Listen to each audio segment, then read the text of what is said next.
Another important deity you write about in the Murder of Reality is Shaddai. Could you sketch out briefly some background information on this deity? Shaddai is a very important deity within the Judaic traditions. The name of Yahweh is often identified, or Yahweh is often referred to as Shaddai. Now in the Greek translations, in the Septuagint, the name Shaddai is rendered as Adonai, which means literally a lord. But the original root of Shaddai comes from the Hebrew word shed, which means a demon, a ghost, a ghoul or a devil. And we can see that the root of shed is connected to the root of Shaitan, because in the Indo-European languages the D morphologically is often switched with the T. So we can see that shed, a devil, is connected to Shaitan or Satan, which is the opposer or the adversary. And we see this relationship also within the etymologies of Yahweh as well. So for example, traditionally Yahweh's name is said to originate from the Syrian root Aya, which is the verb to be. Now Aya is punned with Aya, which is a snake, and so we can see that Yahweh originally was depicted with the iconography of the snake. The snake, or a the snake, is used to personify the dragon, and as we can see originally the dragon is another word used to link in with shed, which was a demon or a devil or a ghoul. So Shaddai traditionally is a dragon, and we see this clearly encoded within the words. Now the priesthood of Shaddai is the priesthood of Moses, which is connected to the Sodi priesthood. The word Sod means secret, or means the occult. So the priesthood of Moses is linked into the idea of the occult, or something which is secret. We can also see that the Hebrew word Shedder is a messenger. A messenger is an angel. But we can see that Shedder, a messenger, is interconnected with the word shed, which is a demon, a ghost, a ghoul or a devil. So the messenger here is a fallen angel, which is understood as originally as Shaddai, or is conceptualized as Yahweh. As we said earlier, the verb to be, Aya, is connected to the serpent Aya, meaning a snake. In the Latin, the word to be is connected to the word entity. So we see that the idea of the entity connects into the idea of being, or of the materialization of the deity. In this context, the materialization of the deity would be Yahweh, or would be Shedder, the messenger, or Shaddai, who would be a demon, a devil or a ghost, represented as a dragon. So just to recap on a few themes, Shedder, the messenger, is connected to shed, which is a demon. We see the same analogy also with the Hebrew word Kaba, a messenger, interconnects with the word Kabbalah, which is the hidden traditions, Kaba to hide, Kabal to receive.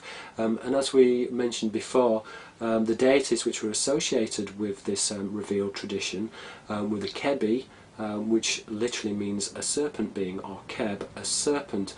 In the Latin this is rendered as Dracanopedes, Serpentagina, Anguagina. These are all other names for the Theban priesthood, which is represented by the serpent, which is depicted with the eye, and it is a symbol of, originally the symbol of Yahweh. So very clearly we see that there is a relationship between the patron Osiris, who is represented by the eye. We see that etymologically Yahweh's ancient name Shaddai is connected to the dragon. In addition, Aya, a serpent, and Aya to be, is the original root of Yahweh's name. So we see that the deity Osiris and Yahweh are very closely related or analogous with one another. The priesthood of Moses, the Sodi, is a word which relates to the word Sod, meaning occult. Now in the Arabic, Sid is used to refer to a gentleman or a noble. So we see that the practitioners of the priesthood of the Sodi, the occult, were originally referred to as Sid, meaning a gentleman.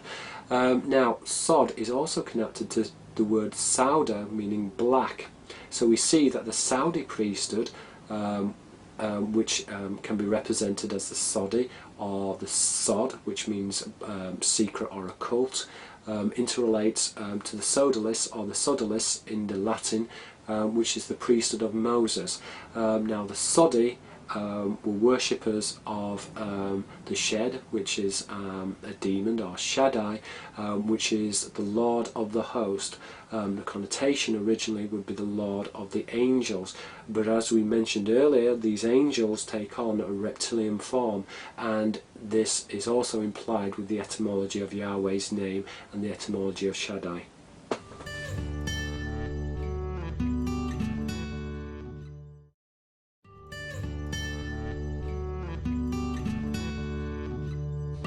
Another important theme regarding the angel is that of the rapist. Could you explain how this is linked to the signifier of the reptile and the Seder or Passover festival? Originally the Passover festival was connected to fertility rites, and we find the analogy in the Hebrew word Sod, meaning field. The Seder literally means order and is connected to Siddur, meaning arrangement. Now, originally in the Exodus, the Passover is described in which the angel of death would pass over Egypt, and that the lamb of the blood was spread on the lintel of the doorframe. Now, the blood preserved the Hebrew people, but the death of the Egyptian firstborn ensued as a result of the angel of death passing over Egypt.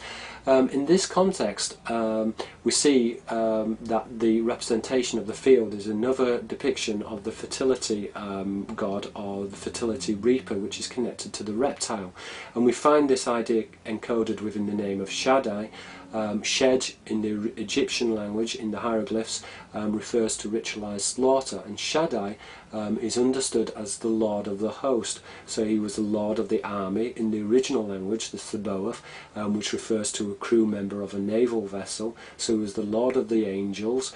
He was a reaper, which was connected to fertility rites of the fields and the gathering of the crops. The Seder is the order, so this implies that this was an order which was given and which was connected to Shed, which is a type of demon or a devil within the modern Hebrew, and is connected originally to the Lord of the host. Hence, we find that blood sacrifice is a key component which keeps on coming up within the Old Testament.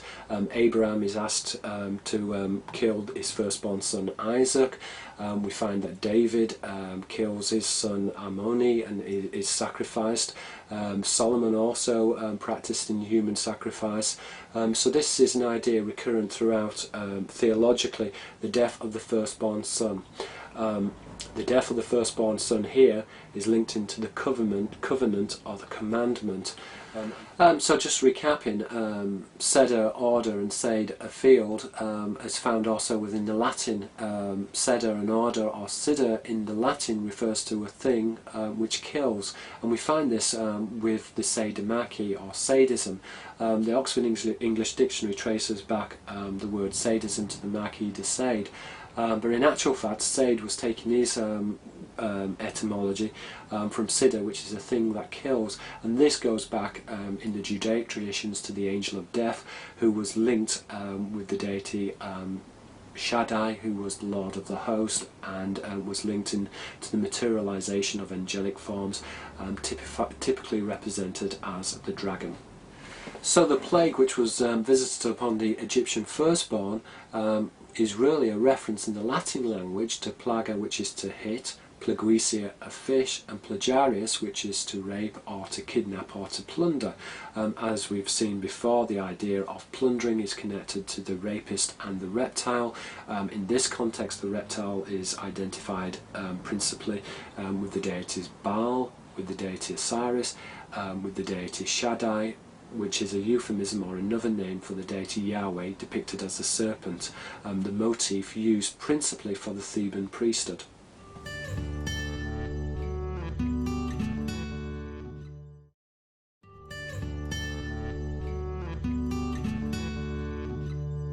In your book you formed a connection between the Seder festival and Sodi denomination analogous to the Saudi.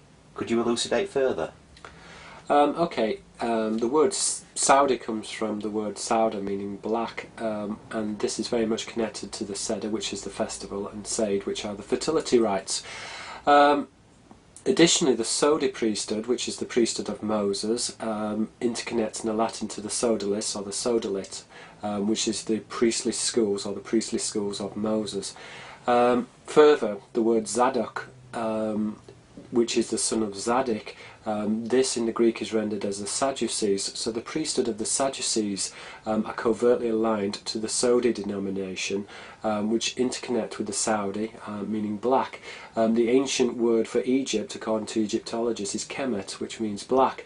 The transliteration Kemet in the Hebrew means the white of the eye, which in this case is the southern crown of Osiris. So Kemet would be better understood, or should really be rendered as Saudi in the original languages, which would indicate the region of Saudi Arabia, and that would have extended up originally to Egypt, which would have been the original name of Egypt. Now the priesthood, the Sadducees priesthood, the Zaddiks or the Zaddiks, there are further word plays, because we can see that there is the word Sodike. Sodike means a hidden king. So the Zaddiks have a hidden bloodline. The Zadok priesthood originated from Isaac. In the Bible we have a reference to Abraham sacrificing his son Isaac. So the idea of a hidden king suggests perhaps that Isaac's bloodline, that there was a hidden bloodline. In the Bible, Abraham's firstborn son Ishmael is usurped or is replaced by Isaac. And the similar idea is also found with Jacob and Esau. Jacob and Esau are traditionally twins. The word Esau means hairy, so this is a reference to the Shia bloodline. Again, we see that there's a reference with the human line, and Jacob means comes from the Hebrew word Yaakov, which means to supplant. What we mentioned earlier is that the supplanter or the rapist is another denomination or another definition of the reptile. So we see here that there is a tradition between, or contrasted between, the reptile, a rapist, a supplanter, a conqueror, jinnah in the Sanskrit, jinn in the Arabic, in relation to man and man's usurpation of his rightful heir. It seems likely that the Sodi priesthood represented themselves with the signifier of the heart, because the Hebrew word for the chest is seder, and we see this relationship also with the Levite priesthood as well. The word lev in Hebrew means a heart. This is rendered in the Greek as the cardinals, so the cardinals trace their direct descendants back to the Levites. The tribe of Levites in themselves were aligned to the Sodi priesthood or to the priesthood of Moses. But there are other interesting factors here, because if you take the Hebrew word lev and translate it heart and render it in the Arabic, you get the word kalb. Kalb is a pun on kalb, which is the dog star. So we see that there's a direct reference to the dog star. Egyptologists also connect the word Sa, meaning Orion, with the Sodi priesthood. The word Sa, according to Egyptologists, is used to write the word Orion. Now Zar in the ancient languages, in the Syrian, means a visitor or an alien. So we see that there's a relationship here between Orion and between aliens, who were also referred to as a Zari or Zar, meaning an angel. Now the word Sa presumably is taken from the word Saad, which means to step, and this perhaps gives us an idea of the serpentipedes, or the serpent-footed. The serpent-footed in the Greek shrines were connected to the Vestal Virgins, and the Vestal Virgin's footprint was intrinsic to the purity of the bloodline. It seems that the footprint was used because the palms of the hand and the feet are the only part of the body which does not have any hair follicles. This is important, as it seems to represent the idea that the lineage is connected to the serpent. And indeed, when we look at astrological symbolism, the fish is connected to the foot. So we're seeing here a relationship with the fish, which is connected to the foot, which in the ancient languages was connected to Anus, and which was connected to the star system Sirius. The star system of Sirius is aligned or is paralleled to the star system Orion, and we find a close relationship with the offspring of the Nephilim, the Gibberim, the Anunnaki, in the Greek the Titans. But these bloodlines themselves are very much connected to the priestess, the purity of the bloodline, and to the footprint, which in the Hebrew traditions is connected to the symbol of the heart and is connected to the priesthood of Moses. It's interesting to note also that the priesthood and the denominations of the priesthood are actually themselves connected to the body. So we see that the alignment of the body interconnects with different denominations of the priesthood.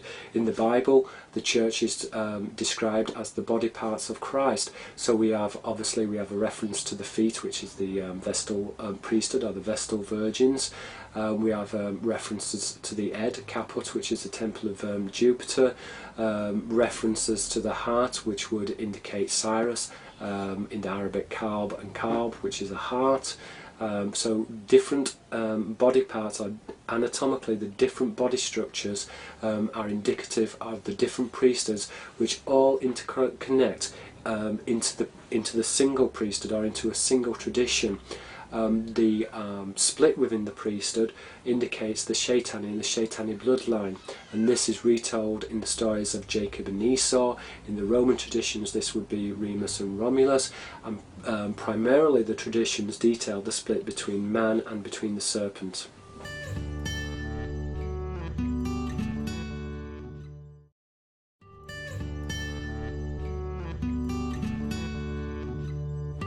So far you have talked about the Saba, Sodi and Theban priesthood. Another major priestly denomination you write about in The Murder of Reality is the Nazir. Could you give a little background information on this faction? Right, the Nazir priesthood comes from the word Naza, which means to consecrate or to separate oneself. So this is a sacred bloodline which is connected to the prince, which is a Nasi. The prince himself can be represented with the symbol of the eye, or the fish. The fish in the Hebrew means Nasi, so we're working here on the homonym, Nasi meaning a prince or a fish. Nasi is very closely aligned to the word Nissa, which means a woman. So we see that there's a relationship between the prince, the woman, and the Nazir priesthood, which is identified with consecration Naza. We can see also, if we divide the word Naza, Za indicates an alien or indicates an angel. So this is an angelic bloodline.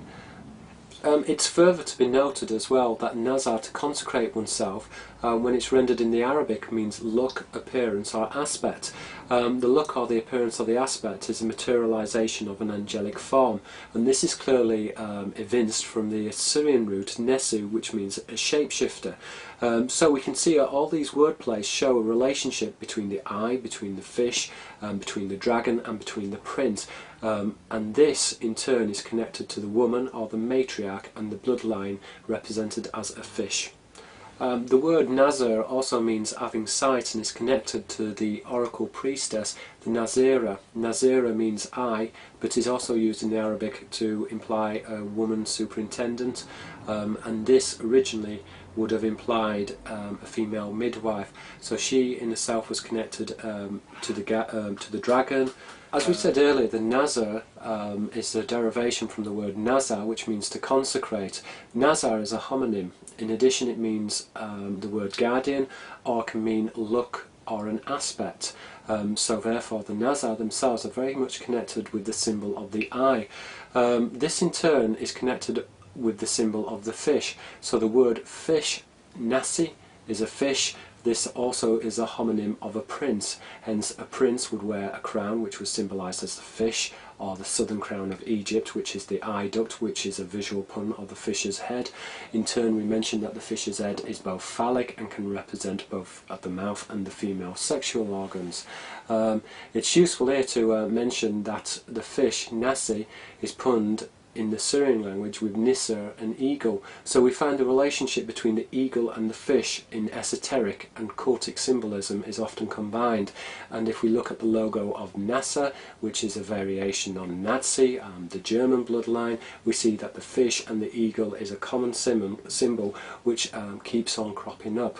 Now the bloodline of the Nazai or Nazir priesthood is linked to the female inspectress. the Nazira. The word Nazira means eye or to have sight, and is connected to the female inspectress in the Arabic.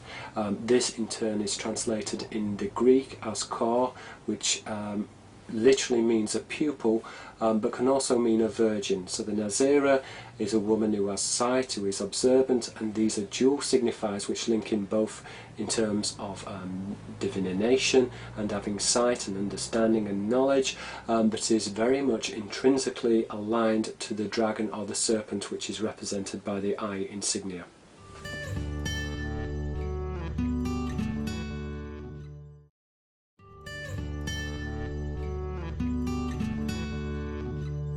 Are the Nazir connected to the worship of the fallen angels?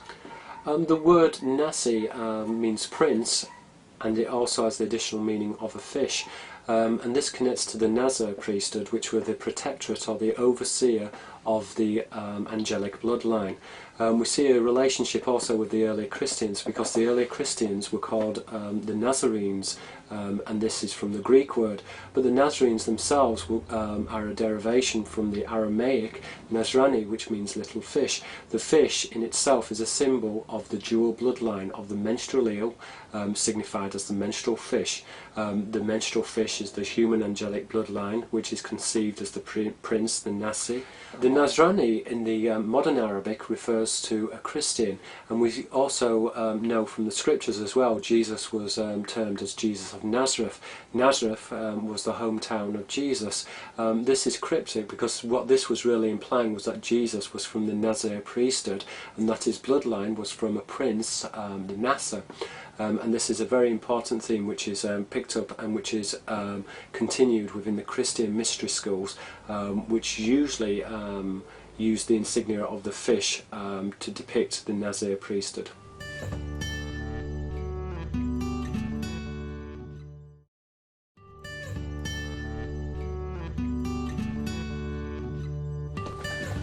How does the Nazir fit in with the Western rites of Freemasonry? And what is its association to the rabbinical tradition? Could you also perhaps give a summary of the Western priesthood? This is where the symbolism becomes very, very complex, and this is where we really have to discard our understanding, or what we think we understand about the political system, because the political system, as what I've implied earlier on this DVD, is interconnected to the Shaitani bloodlines, hence the relationship between the word Shilton, meaning government in the Hebrew, the word Shaitan, which is to oppose, therefore our systems of governance are adversarial. And this is very much connected to the gubernatio, or the government, or the navigator of a boat. These are all signifiers of the host. When we look at the word in the modern context, Nazir, a priest, when we look at it, we can see that it was used to refer to a leader of the Palestinian community. And the word Nazir, which is a priest, and Nazi, which is a leader of the Palestinian community, is also transferred within the Bavarian Illuminati. The word Nazi, which apparently comes from the German word for the word National Socialist, is a cryptic pun on the word Nazir or Naza, which means to be consecrated through bloodline. And we can see that the Germans themselves, and this is encoded in cryptically, conceived that the bloodline of Israel, which originated from the tribe of Asher, Asher meaning blonde, was a Caucasian priesthood.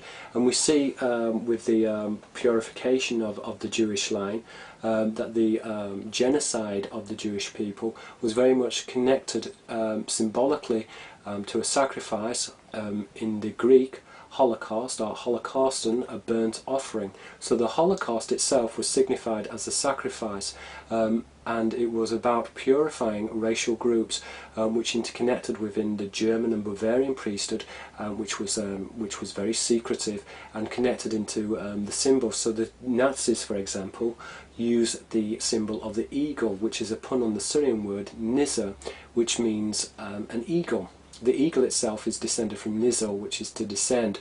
These are all signifiers of a fallen angel, and in itself the eagle is often combined with the fish Naza, which is a homonym denoting a prince. So the eagle often carries the fish, and if we know anything about our history, the Nazis and this priesthood was transferred to Naza, and the symbol of Naza is the eagle, which is the imperial eagle of Germany, which originally was an Assyrian symbol to represent the god Asher. As we said before, the god Asher was depicted with the Caucasian, and the symbol of the eagle and the fish denotes the angelic bloodline, which is conveyed or is transferred through the matriarch Nissi.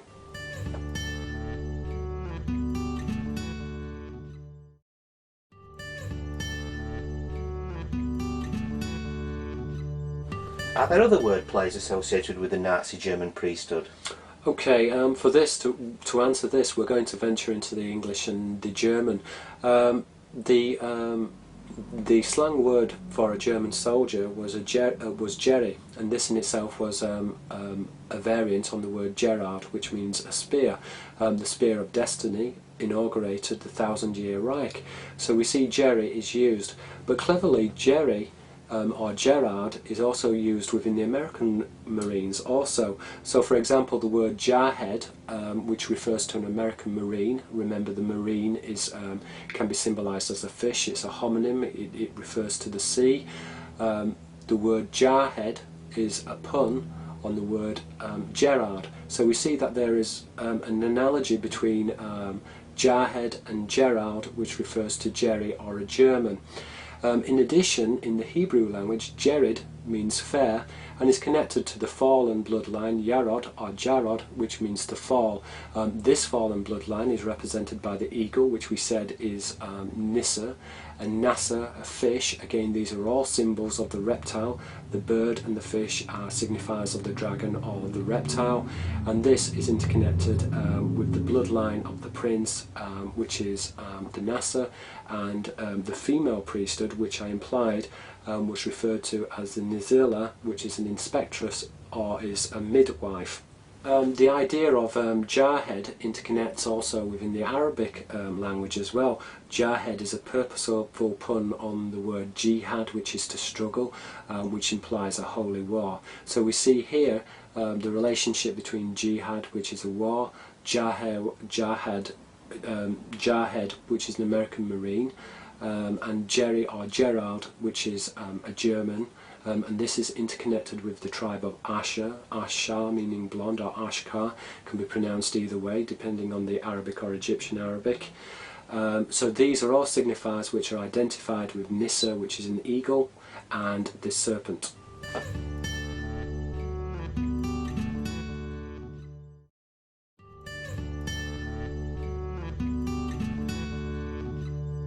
What connections exist between the Nazir priesthood and the Roman priesthood, and how does it relate to the modern secret societies? Okay, well, we talked about that the symbols of the Nazir priesthood was the eagle and the fish. Another prominent symbol which is used is the symbol of the head. The Semitic word for the forehead is Nasiya. This can be split up into two words. Yah is the old Hebrew word for Yahweh. Nasi means a prince. So a prince of Yahweh is represented as the forehead or the skull. Within the Christian mysteries, Jesus is crucified at Golgotha, from the Aramaic word Golgotha, which means a skull. So the head is another common motive which keeps on reappearing. The head is a symbol of the temple. So we find within the English the homonym head, temple, is a homonym, and it is used to denote an organ of thought, but in addition is used also to indicate a place of worship. So we find that this is a symbol which keeps on reoccurring. Mossad uses the word Mazda, which is a skull, and can also mean mas da, which is to harm a child. So these are covert signifiers. Within the Arabic noun for a skull, Jimjimi, is related to the Latin word Gemina, which is a twin, and Germanitus or Germanicus, which means brotherhood. In this respect, the signifier of the skull would represent the German or the Bavarian Illuminati, which trace their allegiance to the Nazir Priesthood, which interconnects with Mossad, which themselves can be depicted with the skull esoterically. So we can see how the symbolism is very nuanced and is very skillfully interwoven within many of the traditions within the ancient and the modern world and within the secret societies.